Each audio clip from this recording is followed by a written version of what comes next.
So good morning everyone, আমি Asima daily blogging চ্যানেলে আবার একটি নতুন ভিডিও দিয়ে আপনাদের সকলকে আবারও একবার স্বাগত। আশা করবো আপনারা সকলে খুব ভালো আছেন, আমিও খুব ভালো আছি। আর আজকে হয়ে গেল স্যাটারডে।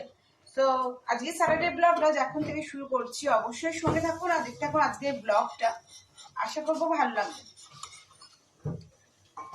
তো আমি এখন সকালে টিফিন করছি, একদিকে ভাত বসিয়ে দিয়েছি।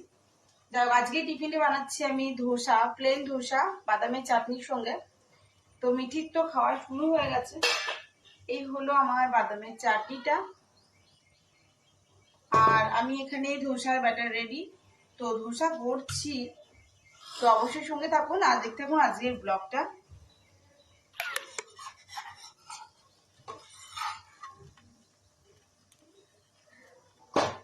চলুন তাহলে শুরু করা যাক। আপনাদেরকে ব্যাক ক্যামেরার সাহায্যে দেখাই।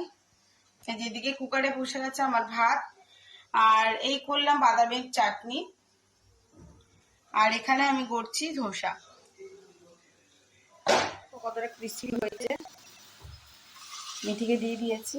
আর এটা আমি মশলা ধোসা করিনি, শুধু প্লেন ধোসা করেছি, বাদামের চাটনি দিয়ে মিঠি খাচ্ছে।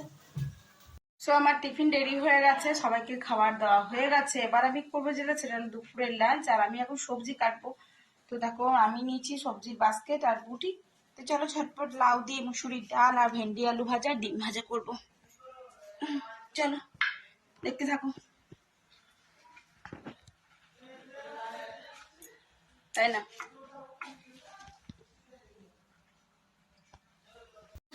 আমার সমস্ত রান্না কমপ্লিট, আর আমি এটা এখন বসিয়েছি, সেটা হলো তিলের বড়া। পোস্তর বড়া নয় কিন্তু, এটা হলো তিলের বড়া। এটা আমি লঙ্কা আর পেঁয়াজ দিয়ে করছি। তিলে না অতিরিক্ত ক্যালসিয়াম আর মেটাবলিজম থাকে। মানুষের না তিল খাওয়া উচিত, যারা তাদের ভালো জিনিস খেতে বলছি, যে খাওয়াটা খুব উচিত। আমি অন্যদিন আজকে একটু তিলের বড়া করলাম, সাদা তিলের বড়া। তো এখন চাটার আছে বলতে, এখানে ঢেঁড়স আলু ভাজা, পটল ভাজা কেটেছিলাম। আর আজকে লাউ দিয়ে মুসুরির ডাল করেছি, 5 ফোড়ন দিয়ে তড়কা লাগিয়ে। খাওয়ার সময় সকলের জন্য ডিম ভেজে দেবো। আজকে আর কোনো তরকারি করিনি, কেন গরমে আর কেউ তরকারি খেতে চাইছে না। তো এটা একটু লাল করে মুচমুচে করে ভাজবো, অল্প অল্প করে তেল দিয়ে, তাহলে বেশ মুচমুচে করে ভাজাটা হয়।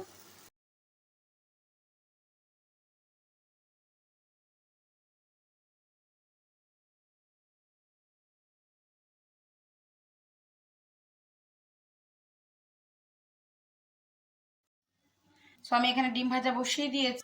তিলের বড়াগুলো প্রত্যেকটা আমার ভাজা হয়ে গেছে একদম মুচমুচে করে। তো চলুন আমরা দুপুরে লাঞ্চটা করিনি, এখন বাজতে আছে 1:30। সো গুড ইভিনিং এভরিওয়ান, দেখতেই পাচ্ছ আমি চলে এসেছি একটু পার্লারে আইব্রোজ করাবো আর একটু হেয়ার কাট করাবো। তো আমার আগে একটু ভিড় ছিল, তো আমি বসে একটু ছবি তুলছি। তো আমি চলে এসেছি হেয়ার কাট করাবার পর বেনাচিতি বাজার, যেহেতু চুলটা ভিজে আছে, জলটা স্প্রে করেছিল, তো আমি চুলটা খুলেই রেখেছি। এখন আপাতত বেঁধে নেবো। তো আমি বেনাচিতি বাজার এসেছি, কিছুটা আম নেবো আর কিছু জিনিস আছে সেগুলো নেবো বলে। রুটি আর তো তরকা চলো। ওরা খাবে, আমি তো দুপুরে আজকে ভাত খাইনি, সেটা খাবো। বাজারে নিয়ে নিয়েছি আমি আম, আর নিয়েছি আজকে দেখো পাপড়, তারা তোমাদের দেখাই। তো এখানে 2.5 কেজির উপরে নিয়ে নিয়েছি আম। আর এটা নিয়ে দেখছো, এটা হলো প্রন পাপড়। আর আমার গুড নাইটটা শেষ হয়ে গেছিলো, আর কালকে ফাদার্স ডে স্পেশাল, সো কিছু চকলেট নিয়ে চলে এসেছি। দেখতে পাচ্ছ আমি একটু হেয়ার কাটও করে নিয়েছি, চুলের নিচেটা একদম নষ্ট হয়ে গেছিলো, আর আইব্রোজ করে চলে এসেছি পার্লারে। তো আজকের মতন আমার ব্লগ আমি এখানেই শেষ করলাম। ভালো লাগলে অবশ্যই লাইক কমেন্ট শেয়ার করে দিও, আর যদি আমার চ্যানেলে নতুন বন্ধু হয়ে থাকো, সো প্লিজ আমার চ্যানেলটি সাবস্ক্রাইব করা বিশ্বাস অনুরোধ রইল। সকলে খুব ভালো থাকো, সুস্থ থাকো, আবার একটি নতুন ভিডিওতে তোমাদের সঙ্গে দেখা হবে। ততক্ষণের জন্য গুড নাইট।